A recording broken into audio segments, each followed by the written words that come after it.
funny that you mentioned the Hampton House because, first of all, history in America is not at all slanted towards Black history. So if you're not seeking your own Black history, you're not going to find it because that's just unfortunately what America is.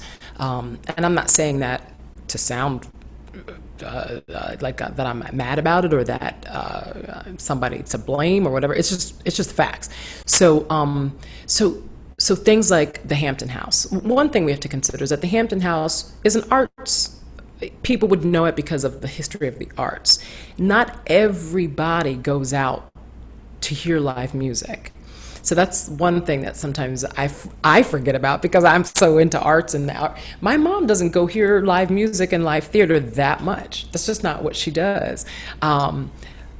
But if she had, I would probably know about the Hampton House, for example, if I was from Miami, and if she talked about it. So it's an interesting, like if you ask how many people go to hear live music, I wonder what percentage of that is.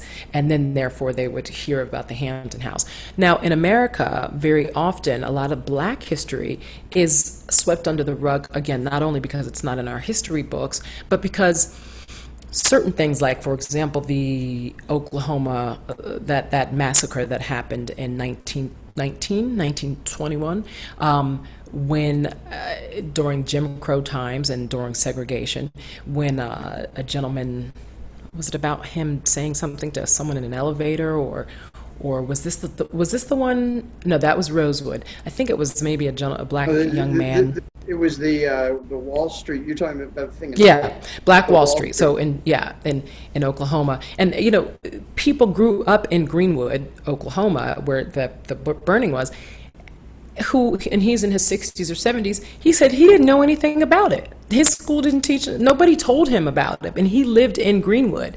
And the only way he found about it was when he was in college. And he's like, wait a second, I'm from Greenwood. This didn't happen. So sometimes it's a matter of like, you're so upset that, the United States built the I-95 or some highway through your thriving Black neighborhood. You're not going to sit there and tell your kids about it. You're not going to go tell your kids in Allapattah that they put the railroad or some other highway up there and kicked them out of their house and gave them 24 hours to move, because it's not something that you're proud of, and you don't want to pass that hate and anger on to your kids. So there's so much of that kind of history. Whereas, for example, in the Jewish community, they're like, no, we are going to remind you about the Holocaust, children, every day, because we will not let this happen again. Whereas, because it happened in a different way and in a different time. The terrorism on Black minds and Black people in America has been so deep and so well executed that it's a matter of, imagine Black men, they fear walking out the house and getting pulled over by police, because that means you could go to jail. Because in a lot of cities, even today, if you get pulled over by a cop, depending on what mood that cop is in that day, you could wind up in jail, be convicted of something. Someone's going to talk you into pleading guilty so you can get a better sentence, and you have a record, and everything is out the window. That kind of terrorism has been happening to Black people since they brought us over here on the ships.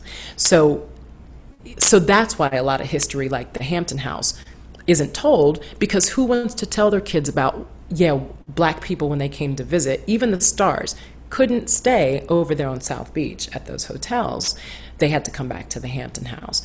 And it's a shame, because it should give us a sense of pride and a sense of strength and a sense of saying, even though you all have continued to terrorize us economically, educationally, redlining us, job-wise, pay-wise, we are still strong and we're still here, and you love us even though you hate us. And it's a really strange, sad terror. Black people in America have been terrorized throughout, and it's interesting because young Black kids today don't know it. The same way I used to ask my mom, wow, my mom has an anger inside of her that's deep, and I didn't understand it. I understood it probably in my mid-30s. So it's a tough thing to ask why Black people don't know their history in America as well as they should, because we don't want to believe it. And the parents don't want to make us believe it. Some of us, like some parents, their kids know about it and they're not gonna, and and if you teach it right, you can make your children not angry. You can make your children not afraid. You can make your children not think that you're a racist, or not think, Mom, it's not like that. How did you, because my mom has a master's, was deputy secretary of, a state in her profession. She has seen it all.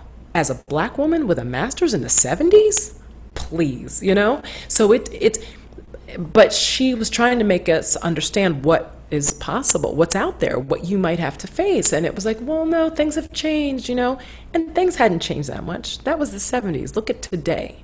And we're still going through it.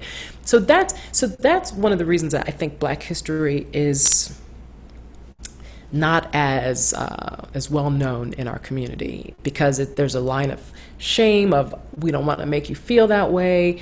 We have hope that it's going to be that you won't have to go through it. But any Black father has had that talk with their son, because they want their child to stay alive at least, if they get pulled over. So it's a really, Black history in America is a really deep, multifaceted, sad, but true thing. So it's good to get, and this musical does a wonderful job balancing, the reality of staying hopeful and still doing what you can to get through the way you best know how.